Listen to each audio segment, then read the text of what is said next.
Bom, entrando no ar o programa Afro Paraná, o café preto mais gostoso do Brasil, né, que você não pode ficar sem ele, né, esse cafezinho da tarde, né, que nós marcamos aqui todas as quartas-feiras, né, no programa Afro Paraná, das 16 horas às 17 horas, né, e hoje nós temos um programa aqui especial, recebendo aqui uma convidada para lá de especial, a nossa doutora Angélica Cândido Nogara Slompo, né, juiz auxiliar do nosso desembargador do Tribunal Regional do Trabalho, TRT 9 da região 9, né, a doutora Angélica Cândido, que vem nos agraciar com a presença, né, no campo institucional do TRT 9. Doutora Angélica, sinta-se à vontade. Não é o TRT, mas né, a nossa rádio Paraná Oficial, que faz um trabalho de inclusão e de diversidade para além, né, dos campos da comunicação. Então, muito obrigado por aceitar o convite, o TRT 9, né, falando aí do Dr. Célio, né, o desembargador Dr. Célio Van Drack, me corrige, Valdraff, que é o nome, é alemão. Sim. É alemão, por isso que a dificuldade de pronúncia, né, mas ainda bem que a senhora está aqui hoje e fico muito feliz. Sinta-se à vontade para falar. Boa tarde, professor Alexandre, boa tarde aos ouvintes. Com grande alegria, grande prazer que eu compareço aqui na Rádio Paraná Oficial para participar do seu programa, porque para nós, juízes do trabalho, o contato com a nossa comunidade, com a sociedade é algo de extrema relevância, né? Perfeito. A justiça do trabalho é a justiça social.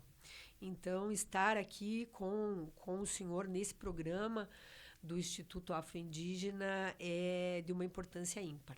Eu agradeço o convite. Espero colaborar com o senhor. Bom, doutora Angélica, então, o programa Afro Paraná, ele veio, né, para poder fazer todos os processos de inclusão dos afrodescendentes nesse estado paranaense, um estado que é uma locomotiva, né, dentro do processo socioeconômico, né, a quarta potência, né, em economia nesse país, e ao mesmo tempo, né, existe, né, processos que a conta não fecha. Nós somos um estado super produtivo que gera, né, uma rede um volume de empregabilidade incrível, mas para os nossos 4 milhões de afrodescendentes no universo de 11 milhões e 750 mil habitantes, né, ainda nós somos 1 milhão e 700 mil afrodescendentes, né, que estão fora da CLT. Né? E isso, lógico, né, dá uma inquietação, e a rádio, e o programa da rádio, a rádio, né, Afro Paraná, o programa, ele vem para tentar, né, linkar os poderes, né, principalmente do judiciário, né, também do executivo, do próprio governo do estado, através da secretaria, né, do governo do estado do trabalho, né, e outros órgãos como nós, enquanto terceiro setor, para poder diminuir essas disparidades, né, na empregabilidade, lógico, né, e no trabalho informal, né, que também é um gargalo para a nossa população, né, que não sabe aonde pegar créditos, capital de giro. Existem incentivos, né, do governo do estado e do governo federal para linhas de crédito com menos juro e com mais prazo para poder as pessoas poderem tentar alavancar os seus negócios dentro do empreendedorismo. Então, assim, esse programa é a voz para poder integrar, né, todos os setores da sociedade, né, e, lógico, o TRT tem um papel decisivo, porque ele dá com a 429 da CLT, né, onde os casos, né, de julgamentos do direito do trabalho, né, empregado e patrão, discórdia, empresa, essas questões estão no nosso dia a dia e eu fico feliz que a senhora possa estar aqui hoje para falar um pouco do institucional, do TRT, dessa gestão, né, do nosso desembargador, doutor Célio, e falar um pouco, né, de todas as frentes, né, sociais de inclusão que o TRT 9 está desenvolvendo, né, e a gente talvez seja o primeiro poder judiciário, né, que venha esse programa, doutora, né, para poder elucidar, né, a sua função, não só do ponto de vista judicial, né, no direito do trabalho, mas também ampliar o que é feito no paralelo, né, como força integrante da sua função também social. Eu fico à vontade para discorrer, né, e falar, porque esse programa é nosso. Muito obrigada, professor Alexandre. Veja, de fato, né, eu sou juíza auxiliar da presidência do Tribunal Regional do Trabalho do Paraná, que nós chamamos Tribunal Regional do Trabalho da 9ª Região, né? E nos últimos 2 anos estou à frente, juntamente com o doutor Célio, né? Enfim, assessorando ele na administração do tribunal. Mas, na realidade, eu sou uma juíza, que eu tenho 27 anos de magistratura. Sim. Eu entrei na magistratura em 1998. Em razão disso, eu fui juíza no interior por muitos e muitos anos. As cidades, assim, que a senhora se lembra, onde a senhora passou? Passei em muitas cidades. Aliás, eu tenho um carinho especial por todo o interior do Paraná, né? Sim. Porque nós vamos sendo lapidados nessa caminhada, né? Como magistrados. E quando eu era substituta, trabalhei muito tempo na região sudoeste, em Pato Branco, trabalhei em Maringá, trabalhei em Paranaguá, trabalhei em Jacarezinho. Também. Nossa, lá na divisa já com São Paulo? Norte Pioneiro, né? Norte Pioneiro. Trabalhei em Assis Chateaubriand, trabalhei em Ivaiporã. Enfim, então eu trabalhei aqui em Curitiba também como substituta. Aí, posteriormente, em 2009, 11 anos depois do ingresso na carreira, eu fui promovida para juíza titular e titularizei em Foz do Iguaçu, onde fiquei 5 anos, depois em Francisco Beltrão, no sudoeste do Paraná. Depois fui para a minha cidade natal, que é a União da Vitória. Olha aqui, só! No sul do estado, divisa com Santa Catarina. E desde 2021 passei a ser juíza titular da 9ª Vara do Trabalho de Curitiba. Né? E agora, 2024 2025, estou fora da jurisdição em atividade administrativa do nosso tribunal. Né? O nosso tribunal, ele é uma instituição de porte médio, considerado de porte médio. A Justiça do Trabalho, ela tem 24 tribunais no Brasil, tá? Certo. E o nosso tribunal é considerado um tribunal de porte médio. Nós temos 97 varas distribuídas pelo Paraná. Perfeito. Em regra, as varas estão instaladas, as varas do trabalho, nas cidades polo de cada região. Perfeito. Né? Curitiba, por exemplo, tem 23 varas. 23 né? varas. Londrina tem 8 varas. Maringá tem 5 varas. E a Ponta Grossa tem 4 varas. E daí, em algumas cidades, são varas únicas. Né? Aí, cada vara, cada uma dessas 97, tem uma equipe, né, de servidores concursados e um juiz, que se chama o juiz titular, que é quem imprime ali o ritmo e é o responsável pela gestão dos trabalhos judiciários em cada uma dessas varas. Perfeito. Né? Isso é a Justiça do Trabalho de primeiro grau que a gente fala. Né? Aí nós temos aí aqui em Curitiba o nosso tribunal, que é a Justiça do Trabalho de segundo grau. Né? Segundo grau. Para onde migram os recursos interpostos, né, pelos advogados em relação às decisões e sentenças proferidas pelos juízes de primeiro grau dessas 97 varas. Perfeito. E o nosso tribunal é composto por 31 desembargadores. Tá? 31 desembargadores. Então, a nossa estrutura ela é bastante capilarizada, né, para o interior do estado do Paraná. Porque o objetivo do Poder Judiciário é proporcionar a acessibilidade. Né? Nós temos que ser acessíveis ao nosso jurisdicionado. Quem é o nosso jurisdicionado? É a nossa população. As comunidades. É a população paranaense. né? Então, com essa capilaridade, né, no interior, as pessoas estão mais próximas das unidades judiciárias. E eu e o senhor já mantivemos essa conversa em outros momentos, né?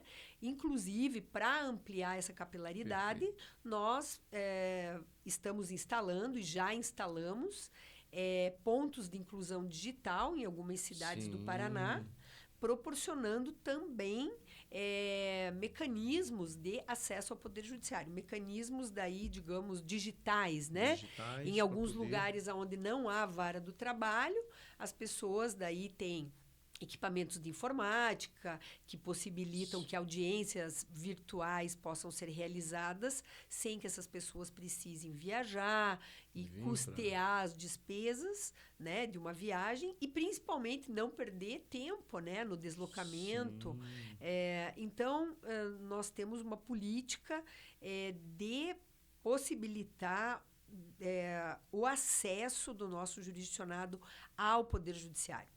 Poder Judiciário esse que tem como função precípua, né, a pacificação social, né? Perfeito. Porque a Justiça do Trabalho, ela é competente, a gente usa tecnicamente essa palavra, né?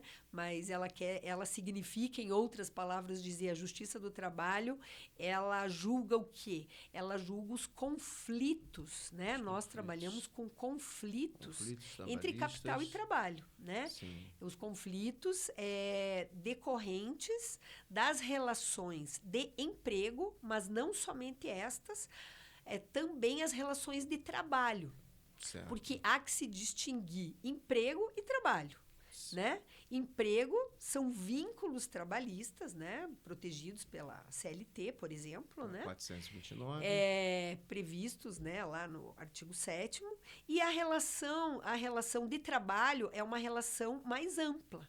Por exemplo, uma pessoa que tem uma reforma na casa dela, que contrata um pedreiro, ela tem uma relação de trabalho com este pedreiro. Perfeito. O que não é uma relação empregatícia. São relações distintas, mas ambas, né, tratam do mesmo assunto, que é trabalho. Uma é uma relação protegida, um vínculo de emprego formalizado, protegido pela legislação, e o outro é uma relação de trabalho em sentido amplo, que aí é uma relação de autonomia do trabalhador, e a gente poderia especificar aqui se o senhor tiver interesse, mas não, enfim. Mas é bom porque a população precisa saber disso. É conceitual, né? E tem a senhora chamou a atenção, né, porque a gente tem prestadoras de serviço no campo doméstico, também. Aquelas que prestam serviço pelo CNP, pela PJ hoje, né, que isso avançou muito, mas tem aquelas que têm a carteira assinada certinho, né, que tem todos os seus direitos garantidos. Isso, lógico, eu venho acompanhando isso desde lá, eu era adolescente ainda, eu estava entrando para a Força Aérea Brasileira ainda, e essa era uma questão, né, muito pontual de ter a garantia das empregadas domésticas. Isso aí foi uma conquista que o Brasil, né, talvez foi um marco para talvez a regularização dos trabalhadores, principalmente essa classe trabalhadora, que aí, quando fala-se de empregado doméstico, também estamos falando de pintor, estamos falando de pedreiro, parece que, né, deu um start para que a regulamentação ou, né, a formalização, né, de carteira assinada ganhou mais força, né, se consolidou. No meu ponto de vista, talvez a minha idade não permita olhar isso, mas fala-se tanto em carteira assinada, mas esse da empregada doméstica marcou, talvez foi a minha geração, né, porque na época eu trabalhava como ajudante de pintor, né? Então, assim, dificilmente a gente assinava carteira. Trabalhava por empreitada, como bico, né? Isso eu tinha ali 16 para 18 anos. Então, isso aí foi muito marcante. E essa mesma época, né, começou a se criar esse movimento, né, da regulamentação, né, da carteira assinada para as empregadas domésticas, né? Então, é só para fazer um paralelo para os ouvintes que estão nos escutando, entender lá atrás essa história da carteira assinada, né, com os direitos de garantia, que acho que isso é uma conquista, né, para qualquer trabalhador, né, doutora? Olha, é muitíssimo importante o senhor fazer essa menção com relação ao trabalhador doméstico, porque nós temos uma marca histórica muito profunda nessa categoria de trabalhadores. Sim. Digo para o senhor pelo seguinte: a consolidação das leis do trabalho, que é a famosa CLT, ela é de 1943, Sim. tá? Bem... Só que há um artigo específico na CLT dizendo que ela não seria aplicável ao trabalhador doméstico. Está expresso. Ou seja, o trabalhador doméstico, ele foi alijado, excluído da proteção trabalhista em 1943 pela CLT. Não tá? era Vargas, já era Exatamente. Vargas. Contudo, a Constituição Cidadã, que nós chamamos, né, Sim. maravilhosa, que é a nossa Constituição de 1988, ela foi um marco histórico para o trabalhador doméstico, porque ela concedeu ao trabalhador doméstico igualdade de direitos aos demais trabalhadores. Então, é um marco histórico muito profundo a Constituição de 88. 40 né? anos, né? Parece que foi ontem, doutora. Então, o trabalhador doméstico foi incluído, né? Pela Constituição, ele foi abraçado pela Constituição de 1988. Contudo, se problemas não haviam, continuaram. O fato é que a Constituição disse o seguinte: olha, os trabalhadores domésticos têm os mesmos direitos, né? No entanto, alguns direitos eles ainda precisam de uma regulamentação específica. Então, não houve uma autoaplicabilidade naquele momento histórico, né? E aí, só em 2015, pasme o senhor, apenas em 2015 veio a lei complementar 150, que então regulamentou o que era necessário. Por exemplo, direito a uma jornada mínima, aliás, máxima, me perdoe, e direito a horas extras. Então, Sim. A empregada doméstica, até 2015, ela não recebia horas extras. Trabalhava de segunda a sábado, tipo, de 7 da manhã às 8 da noite, imaginando que uma família brasileira jantam sempre às 8 da noite. Outra coisa assim que é chocante, na minha opinião, é que antes da lei complementar que eu estou mencionando, né, 150, de 2015, a Constituição dizia que a empregada doméstica, enfim, tinha todos os direitos, né? Contudo, havia uma legislação que dizia que a empregada doméstica ela tinha direito ao fundo de garantia, mas assim era uma faculdade do empregador recolher o fundo de garantia dela, uma faculdade. Aí eu pergunto para o senhor, se não for obrigatório, se for facultativo ao empregador doméstico fazer o depósito do fundo de garantia por tempo de serviço do empregado doméstico, ele faz ou não faz o recolhimento? Ele não vai fazer. Ele não vai fazer, claro, porque é um custo para ele. Aí a lei complementar 150 veio e disse, não, é obrigatório. Então, desde 2015, todos os trabalhadores domésticos têm direito ao Fundo de Garantia por Tempo de Serviço, que deve ser depositado na Caixa Econômica Federal, né? Enfim, é 8% incidente sobre o valor da remuneração do trabalhador, e não é um desconto que o trabalhador tem que sofrer. Isso é algo bastante importante. Perfeito. O fundo de garantia é um fundo que o empregador constitui para aquele trabalhador, Sim. sem descontar nada do empregado. Sim. Então, isso é uma coisa que eu gosto de deixar assim bem clara. Mas, voltando no início da nossa conversa aqui, professor Alexandre, então, a Constituição de 88 para os trabalhadores domésticos, ela é um marco, e um marco de acolhimento, um marco de inclusão e um marco que significou um avanço social e proteção ao trabalhador doméstico. Proteção doméstica, né? Uma categoria muito... Que trabalhava com muita informalidade, né? E essa categoria, inclusive, por conta disso, né, o número de ações trabalhistas envolvendo essa categoria foi ampliado também, Foi né? ampliado. Sim. E uma curiosidade, assim, senhora magistrada, não sei se há nos registros do TRT-9, dessas, né, vamos falar dessas, porque a grande maioria, 99,9%, eram mulheres, Sim. né, que são trabalhadoras domésticas,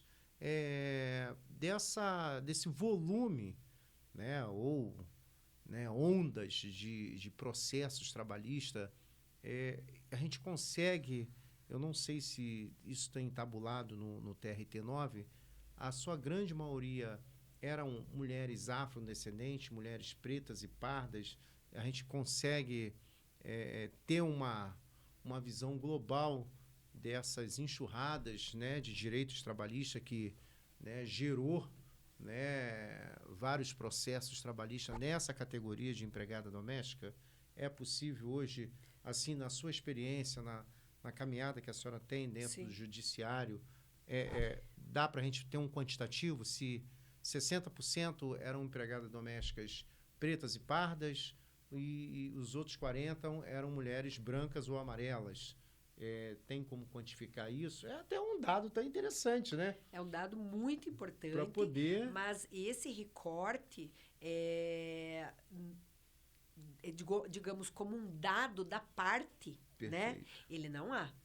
Ele não há realmente. Nós temos recortes hoje do nosso público interno. Por exemplo, se o senhor quiser saber quantos servidores da Justiça do Trabalho no Paraná ou no Brasil, ou de todo o judiciário brasileiro, esses dados nós temos. Sim, hoje, né, no Paraná, então, no TRT-9, nós, né? Vocês seriam quantos servidores ativos? Ativos, aproximadamente 2.000 servidores, mais ou menos. Nossa, um volume... Sim, é um volume bastante significativo, sem dúvida. Porque, como eu mencionei, nós temos a área judiciária, como eu mencionei para o senhor, que são essas 97 varas no interior. A média por vara é 10, 12, 14 servidores por unidade, mas nós temos toda a estrutura administrativa, né? Também por de apoio por trás, toda a parte de tecnologia da informação, né? Toda a parte de gestão, a parte de gestão de pessoas, porque se você tem 2.000 servidores, você tem que ter uma gestão, estrutura de pessoal, né?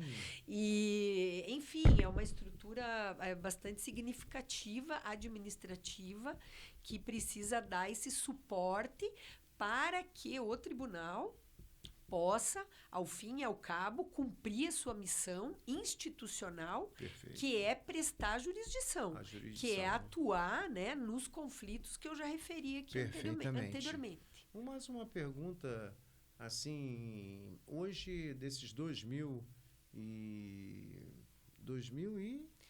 aproximadamente 2.000 servidores. 2.000 servidores. Hoje, no quadro geral, aproximadamente quantos afrodescendentes a senhora imagina que tem, né, dentro desse corpo, né, pensando, né, que, né, as políticas de promoção da igualdade racial, como, né, ali os 34 protocolos, né, assinados lá pelo CNJ, que já está em ação, rodando, né?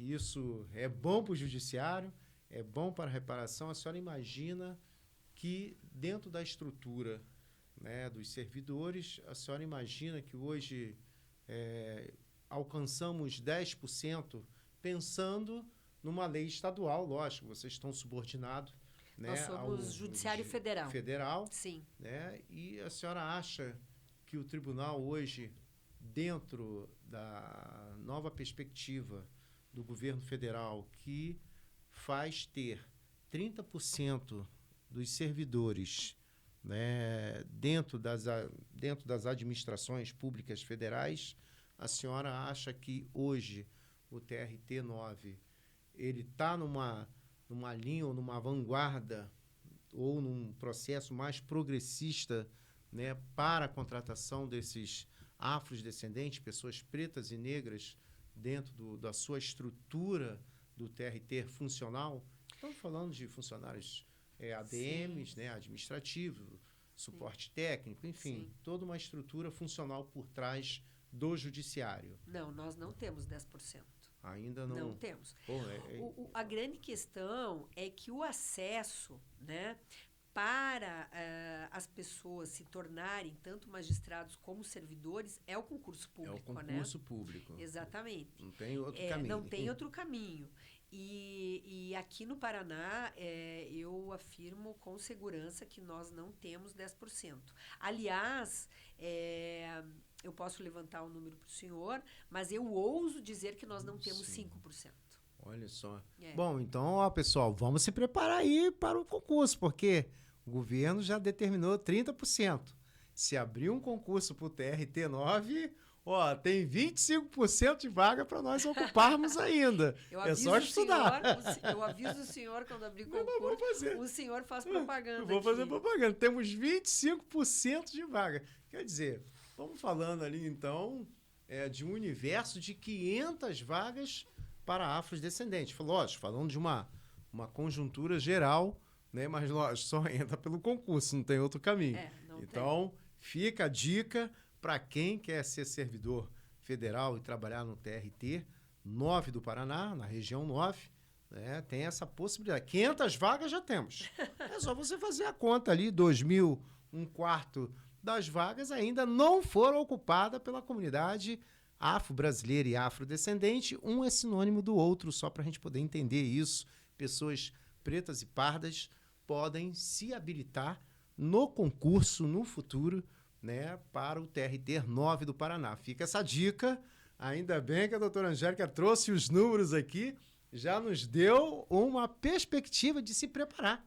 Porque tem que se preparar, né, doutora Angélica? A grande questão é justamente a mobilidade de servidores, né? Porque, na verdade, veja, o número de pessoas que trabalham numa estrutura do Poder Judiciário, ela não é um número aberto. São cargos criados por lei. Então, o tribunal, digamos, ele tem 2.000, é 2.000. Então, para alguém entrar, alguém tem que sair, compreende? Sim. Então, essa que é a questão, essa que é a matemática complexa. Então, não é simplesmente vamos fazer concurso para colocar mais 500. Não, porque só abrem vagas à medida que alguém sai, se aposenta. Sai, aposentadoria, abre outra tristes comarca. Casos de falecimento. E quando abre outras varas? Né? Também vai requerer mais servidores, na né? hipótese de criação de vara, sim. Aí há uma ampliação do quadro. Mas, de todo modo, uma vara do trabalho só é criada mediante projeto de lei federal. Então, é algo bastante complexo que tem que passar pelo Congresso Nacional. Porque, como eu mencionei, a Justiça do Trabalho é uma justiça especializada, integrante do Poder Judiciário Federal. Federal, perfeitamente. Né? Então, são projetos de lei, enfim, que tem que tramitar, existem requisitos para abrir uma nova vara, né? E aí, claro, ela precisa ter uma estrutura e aí, por lei, também precisam ser criados cargos para serem providos por concurso. Então, orçamento. Digamos, vai criar mais uma vara no norte do Paraná, né? Numa cidade que ainda não existe. Então, vara tal vai precisar 12 servidores. Então, tem que criar, por lei, 12 cargos. Né? E, consequentemente, por óbvio, haverá necessidade de um orçamento para custeio desse implemento de quadro de pessoal. Então, a matemática é bem mais complexa. Sim, bem fechadinho ali, né? Impressionante. Bom, gente, então é só para mais, já vão estudando. Já vão estudando. Vai que existe um boom no estado do Paraná, né? E lógico, né? Assim, com a visão que a senhora tem, a perspectiva de novas varas no Paraná, assim, dentro de um planejamento estratégico para atender algumas regiões descobertas, né, pelo TRT-9, há esse cálculo ou essa mensuração de projeção para o futuro? Olha, hoje não há, né? Não há nenhuma perspectiva de criação de vara para o Paraná. Perfeito. Tá? Por várias razões. Bom, primeiro que tem são necessários números. Os números, né? né? E com a reforma trabalhista de 2017, o primeiro impacto foi bastante significativo na Justiça do Trabalho, porque houve, por travas que a lei criou, houve uma redução, num primeiro momento, de reclamatórias trabalhistas. Não só no Paraná, em todo o Brasil. Né? Algo que paulatinamente voltou a crescer. E esse ano é um ano que nós estamos acompanhando as estatísticas e observando um número bastante significativo de aumento do número de volume processual. Bom, esse é um ponto. Outro ponto é que, conforme eu acabei de mencionar, uma estrutura como essa, ela custa caro aos cofres públicos. Sim. Então, em virtude disso, o Conselho Nacional de Justiça, ele tem proposto outras alternativas que não a criação de varas, como é o caso que nós já conversamos, que são os pontos de inclusão digital. O projeto PID.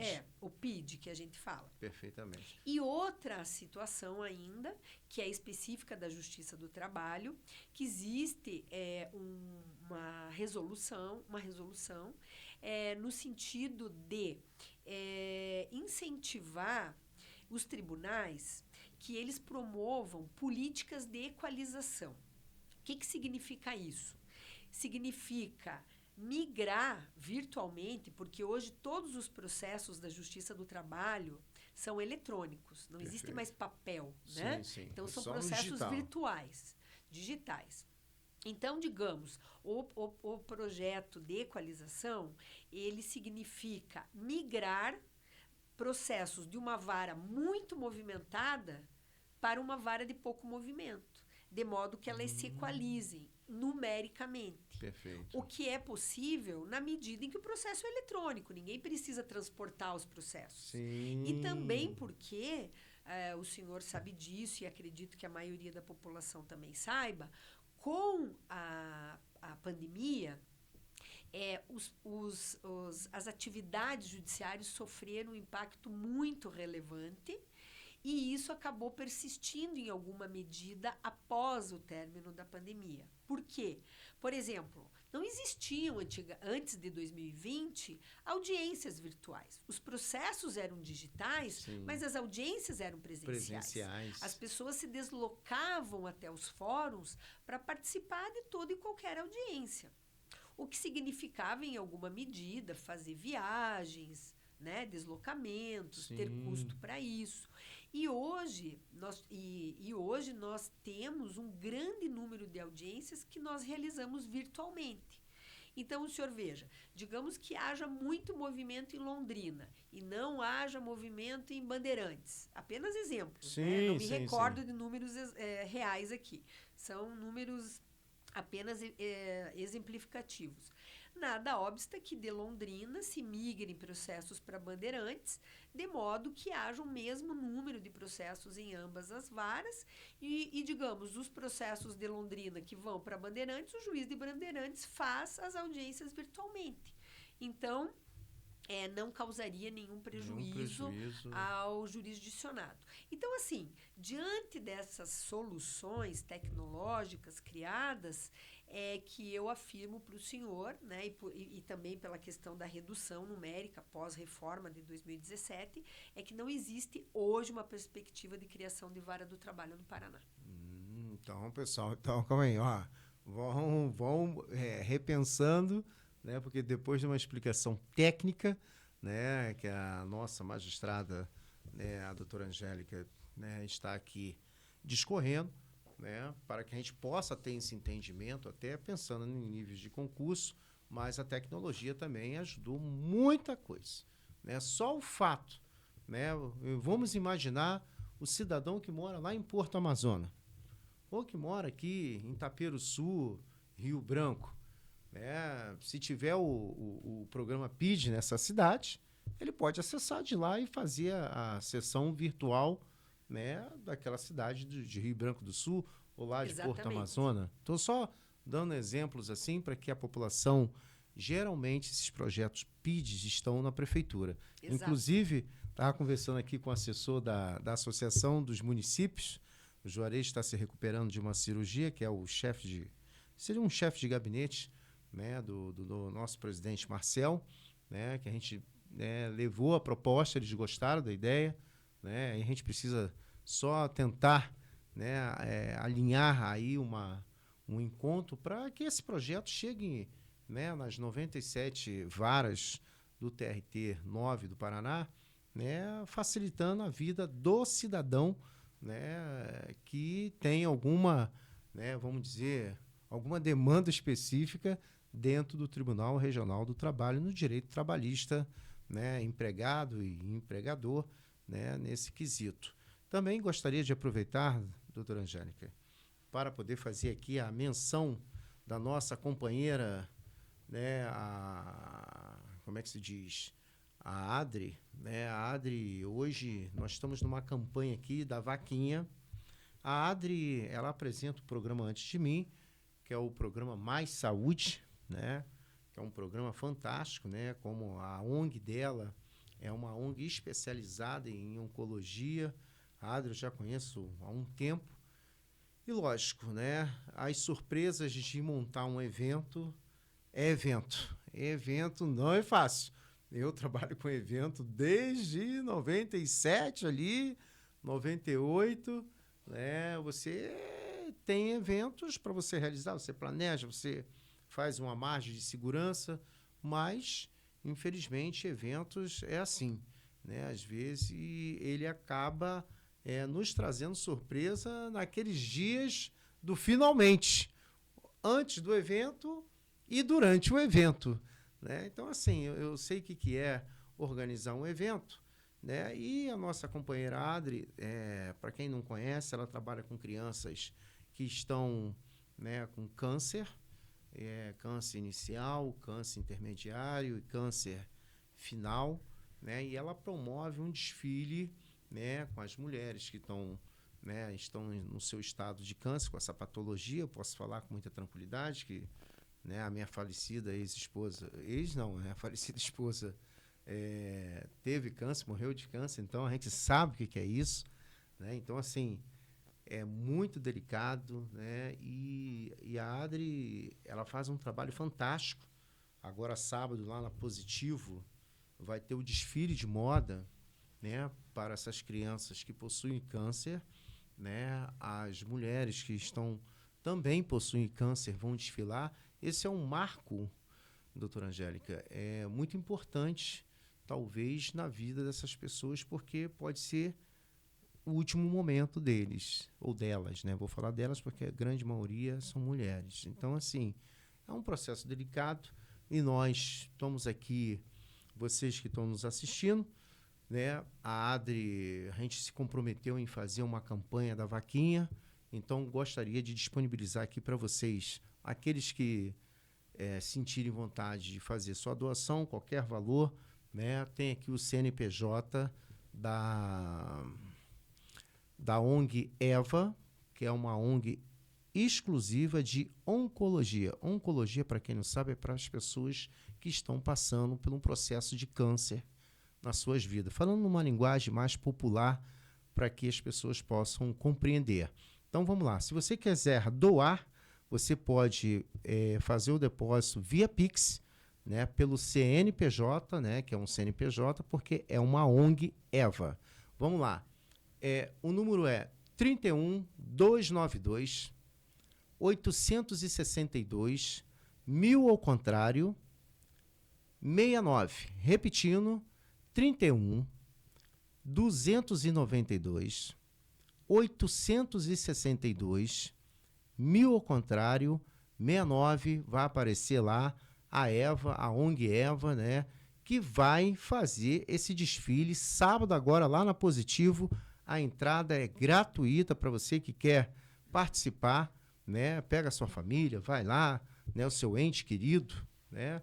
E para mostrar uma outra realidade das pessoas que lutam pela vida, né? Então, assim, era isso que eu gostaria de compartilhar com os nossos ouvintes, com os nossos empresários, toda a sociedade paranaense, para que possa contribuir, né, aí com esse momento especial e também delicado, né, porque câncer não é fácil, né? Eu posso falar com muita tranquilidade, né? Mas a vida tem que seguir. E a gente precisa dar oportunidade para essas crianças, para essas mulheres que são mais de que vencedoras, né? Poder lá fazer o desfile, né? Do que a gente chama de o desfile das Evas, né? Então, nosso muito obrigado desde já com aqueles que podem contribuir e aqueles que não puderem contribuir, mas pelo menos repassar a informação para aqueles que podem, né? Seguindo aqui adiante, voltando aqui, doutora Angélica, né? A nossa entrevista e falando um pouquinho sobre o Tribunal Regional do Trabalho, né? Que comemorou esses dias, né? Aí os seus 49 anos. Fala um pouquinho da gestão, né, do nosso desembargador, doutor Célio, e junto com as ações institucionais comemorando esses 49 anos. Como é que é essa trajetória toda dentro do judiciário trabalhista? O doutor Célio é presidente do nosso tribunal desde 1º de dezembro de 23 e o mandato dele já está próximo do encerramento, agora no próximo dia 5 de dezembro de 25. Né? Semana Certo. que vem haverá um processo eleitoral para a próxima administração. Né? E, de fato, na semana passada, o nosso tribunal comemorou seus 49 anos. Né? E um dos pilares dessa atual administração é a proximidade institucional do Tribunal Regional do Trabalho com a sociedade. Perfeito. E, em razão disso, ao longo desses 2 anos, o nosso tribunal instalou inúmeros projetos que nos colocam em contato direto com a sociedade, né? Visando, né, estar próximo para saber de suas necessidades e também para cumprir resoluções de órgãos superiores. Porque o senhor sabe que hoje o Poder Judiciário, por exemplo, o nosso tribunal, ele é sujeito a resoluções dos conselhos nacionais. Então, por exemplo, Conselho Nacional de Justiça, né? E, no caso da Justiça do Trabalho, o Conselho Superior da Justiça do Trabalho, que nós chamamos de SSJT. Essas instituições, né, superiores, elas têm como competência criar regramentos. E dentro desses regramentos, eles estabelecem políticas de gestão e políticas judiciárias. Perfeito. A serem implementadas pelos tribunais. Por exemplo, nós temos hoje uma política institucional muito forte no judiciário relativo à sustentabilidade. Perfeito. Por exemplo. Por que isso? Porque o Poder Judiciário é muito grande nesse país. Né? Nós temos de norte a sul, de leste a oeste, nesse país continental, órgãos do Poder Judiciário nas principais cidades. São 91 tribunais. Só para o senhor ter uma ideia. Né? São 91 tribunais. Então, isso somando tribunais da Justiça Estadual, tribunais eleitorais, tribunais federais, tribunais trabalhistas, né? Somando todas as esferas do judiciário. Então, é muita gente, é estrutura física, né? Sim. Porque cada unidade judiciária tem um fórum, tem uma vara, né? Em todas elas, há consumo de água, consumo de energia, né? A emissão de gases do efeito estufa, né? Por N razões que não nos cabe aqui especificar. Então, hoje nós temos um projeto que se chama Pacto Nacional do Poder Judiciário pela Sustentabilidade, capitaneado pelo CNJ, que nós temos que nos atentar ao lado da nossa missão principal, que é pacificar conflitos, nós temos que cuidar disso. Também. Em paralelo, do ponto de vista de gestão, né? Sim. Isso hoje integra a nossa gestão administrativa. Pública. Tanto que nós temos projetos de descarbonização, nós temos projeto de gestão de resíduos sólidos, tanto recicláveis como orgânicos, né? E, ao lado disso, nós temos outros projetos também decorrentes de políticas superiores, né, dos órgãos superiores, que são projetos daí com cunho social. Por exemplo, Perfeito. o Tribunal Superior do Trabalho tem um programa que se chama Programa do Trabalho Decente. Sim, E sim. este programa, a ele estão vinculados outros 4, ele, digamos, é o guarda-chuva. Embaixo dele tem 4. Um deles que é o Programa do Trabalho Seguro, outro que é o Programa de Equidade, Raça e Gênero, sim. que o senhor Sim, muito bem estamos, conhece, né? E o senhor e o Instituto Afro-Indígena já foram parceiros de eventos, né, no nosso Perfeito. tribunal, com o comitê local vinculado a esse programa. O outro programa, que é um programa muito importante, muito significativo, eu integro esse programa e um dia a gente poderia falar muito sobre ele, que é o Programa de Erradicação ao Trabalho Escravo. Trabalho escravo. Essa é uma temática, já fica já pré-agendado, doutora. Vamos lá. Isso aí eu faço questão. Exatamente. Temos muita coisa. A erradicação do trabalho escravo, a erradicação do tráfico de pessoas. Tráfico de pessoas que também. É outro tema muito delicado. Gargalo. E o senhor sabe que o tráfico de pessoas, as pessoas pensam assim, não, o tráfico é do Brasil para a Europa, é do Brasil para os Estados Unidos. Não, nós temos tráfico interno. E esse é muito grave. As pessoas vêm, por exemplo, lá do norte, trabalhar aqui no sul, na colheita de uma determinada cultura, e daí são abandonadas aqui, não conseguem voltar, ou são, entre aspas, aprisionadas ou submetidas a condições análogas a de escravo. Então, nós temos realidades sociais assim muito sérias, Sim. que esse programa tem como foco. E esse programa também promove algo que é de suma importância nesse momento histórico, que é a proteção ao trabalho do imigrante. Sim, um outro gargalo também que já nasceu com a chegada dos haitianos ali em 2007, 2008. Eu acompanhei bem ali até 2015, 2016. Depois começou a chegar aí, né, o pessoal da Venezuela. Eu acompanhei bastante, porque eu estava em Campo Largo, né? Nossa base operacional era Campo Largo. Depois acompanhei o pessoal aqui e com a presidente da Associação dos Venezuelanos.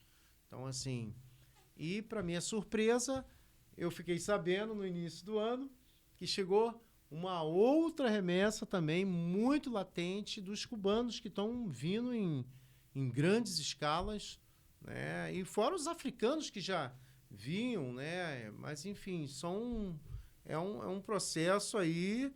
Temos aí pelo menos umas 3 pautas pontuais para discutir e até chamar, né, se a senhora permitir, né, achar conveniente, de chamar o representante dessas associações para também nos dar um panorâmico, né, da representatividade da comunidade, porque eles vão falar com mais afinco, né, com muito mais propriedade, né, porque nós sabemos, né, porque eu tenho uns amigos que estão no comitê, no Conselho dos Imigrantes, então eu recebo as informações, né, muito pontual. O pessoal queria que eu participasse, eu falei, não, não tem coisa. Um queria que fosse para os direitos humanos, outro para a imigração, o outro para da igualdade racial. Eu falei, não, sou só um.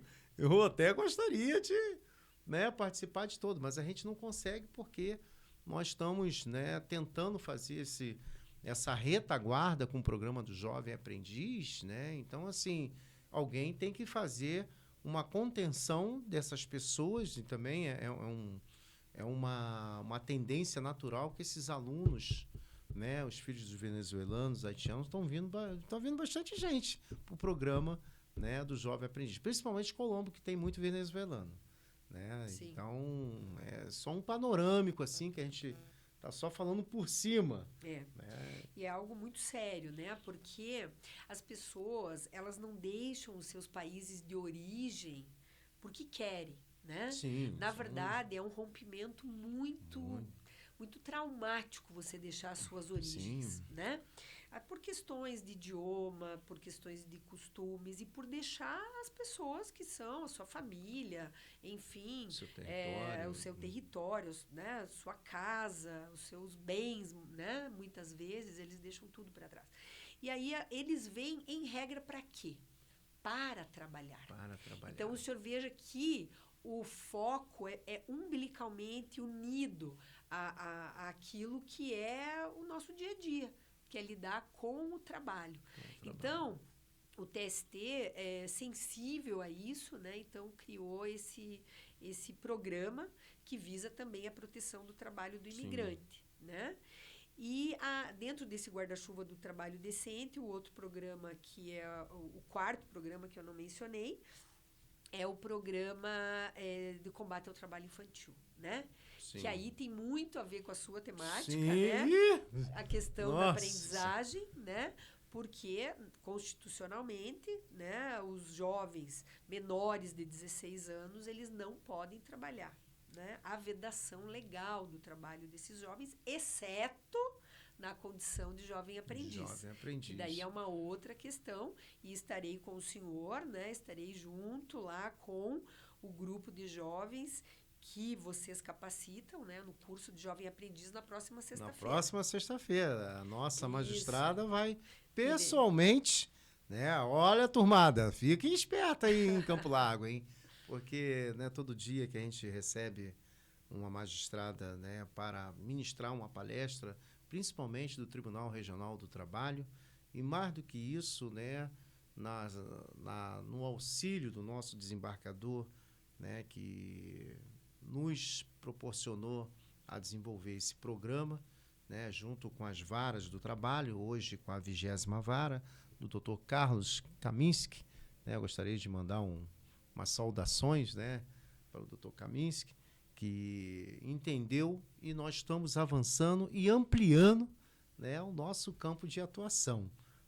Eu fico feliz, naquela conversa que eu tive no evento lá, né, da sustentabilidade e diversidade, eu expressei uma fala para o Dr. Célio na seguinte frase: Dr. Célio, os programas de inclusão social do TRT9, nós seremos o operacional, né? Porque nós temos a capacidade de chegar, né, e de agregar aonde o tribunal está. Nós sermos um braço, né, como sociedade civil, né, para poder fazer esse processo também, ajudar, né, a incluir essas pessoas. Então, assim, é uma missão muito gratificante porque vai na nossa linha, né? Então, você fazer aquilo que você gosta de fazer e você ter o apoio, né, de uma instituição renomada, né, com foco no judiciário e de poder fazer essa ponte de equilíbrio social, né, de inclusão, é a nossa missão. O Instituto Afro-Indígena tem sua missão muito bem definida, né? Isso, quando eu falo com muita precisão, porque a gente já sabe como vai começar e como vai terminar, e para poder a gente alcançar o resultado de transformação social. Então, esse know-how social, que a gente chama de tecnologia social, a gente quer compartilhar, né, com os outros órgãos, com as empresas que, né, vão trazendo e oportunizando os nossos jovens aprendizes a de entrar nesse mundo do trabalho, né, com acompanhamento de psicóloga, assistente social, pedagogo. Tem um antropólogo que faz uma consultoria para nós, para nos dar o balizamento, né, de qual o impacto naquela região, naquela comunidade, que isso transforma dentro dos núcleos familiares, né, e a perspectiva da própria comunidade, né? O que isso representa hoje em Campo Largo, no último bairro, né, que nós chamamos último distrito, que já está ali praticamente com Curitiba, atrás da Volvo, né, são desprovidos de políticas públicas, né? Então, assim, não existe nenhuma política pública específica para aquela comunidade. E nós somos o primeiro programa que leva para os jovens. Então, houve muita procura, né? A gente ficou até assim, será que, né, a gente vai conseguir? Vamos fazer uma turma primeiro. A gente tinha capacidade para fazer 2 turmas ali, mas a gente foi prudente, senhora magistrada, porque a gente queria medir o termômetro. Uma, porque a gente era o primeiro projeto. Então, a gente fez com muito cuidado, muito carinho, né, levando profissionais, né, e autoridades, né, para poder, né, fazer um resultado de ponta. E o que a gente está conseguindo fazer e entregar isso, né, para a sociedade. Então, eu fico contente porque talvez era o parceiro, né, que nós estávamos esperando, né, há uma década, né, e o TRT9, junto com o Ministério Público do Trabalho, né, entenderam isso e nós estamos avançando. É só um feedback que eu já estou dando para a senhora. Como é que estamos aí, meu diretor?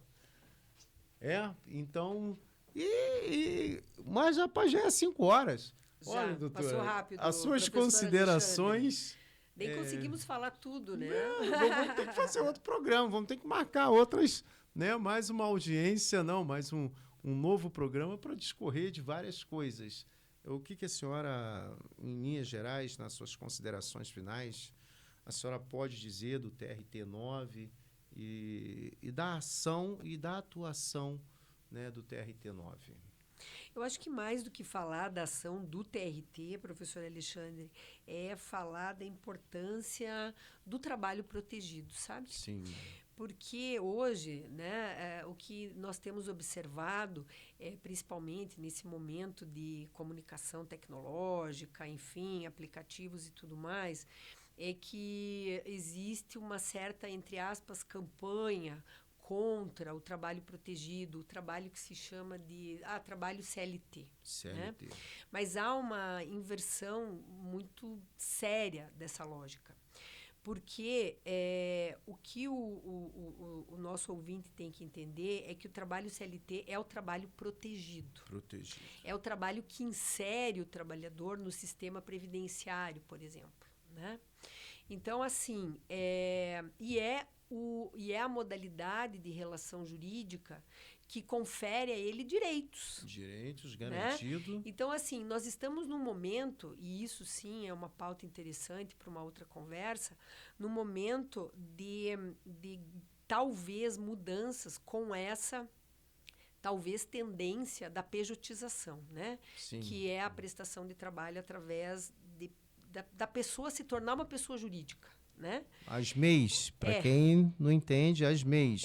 E isso é algo muito preocupante do ponto de vista social, né? Porque as pessoas, ela pode prestar serviço através de uma pessoa jurídica, vai ganhar ali talvez um pouco mais pelo serviço prestado, contudo ela vai estar fora do sistema de proteção. E a gente não pode pensar só no hoje, nós temos que pensar no amanhã e principalmente nós temos que pensar na exclusão dessas pessoas do sistema previdenciário.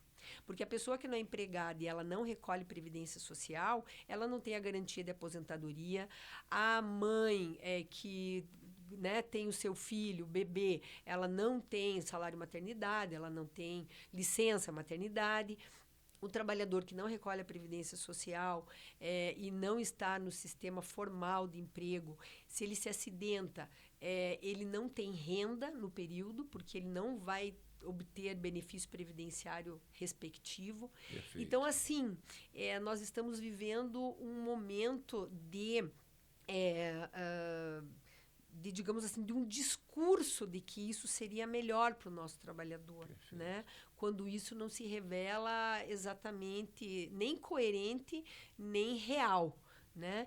Então, eu gostaria só de fechar aqui a nossa conversa para manifestar ao senhor e aos nossos ouvintes a minha defesa ao direito do trabalho, né? Porque é pelo direito do trabalho que nós temos inclusão e proteção. E através do direito do trabalho que nós temos uma pequena chance de sairmos do gargalo da desigualdade social que assola o nosso Brasil.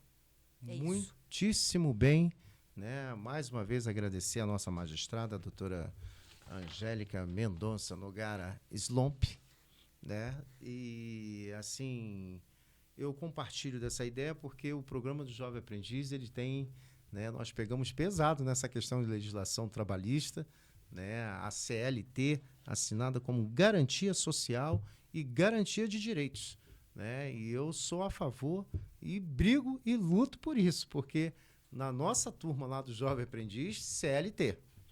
o discurso é esse, CLT. Ninguém vai lá fazer bico, nada, CLT. Se não for CLT, não tem contrato, não tem jovem aprendiz. O que é certo, né? Não adianta tampar o sol com a peneira. Agradecendo ao Tribunal Regional do Trabalho a presença da nossa magistrada, doutora Angélica, né, auxiliar do nosso doutor Célio, atual presidente do Tribunal Regional do Trabalho, região 9, né? Essa entrevista, faltou tempo, né? Nós precisamos aí, diretor, já reagendar, né, as próximas, porque nós temos 3 temas aqui muito fortes, né, para poder discutir e garantir o direito desses imigrantes do trabalho escravo, combater o tráfico de pessoas, né, que é um gargalo. Eu trabalho no Conselho da Criança e do Adolescente, então eu sei, né, dessa demanda que a senhora falou e uma triste realidade para o nosso país. Mas tem gente que está pronto para combater isso. Não tenha dúvida. O nosso instituto é a linha de frente. Pode contar conosco. Nosso muito obrigado, né? E aguardamos a senhora em breve. Eu sei que a sua agenda é bem agitada, mas nós vamos planejar para poder trazer a presença ilustre da nossa magistrada, doutora Angélica Slompo, né?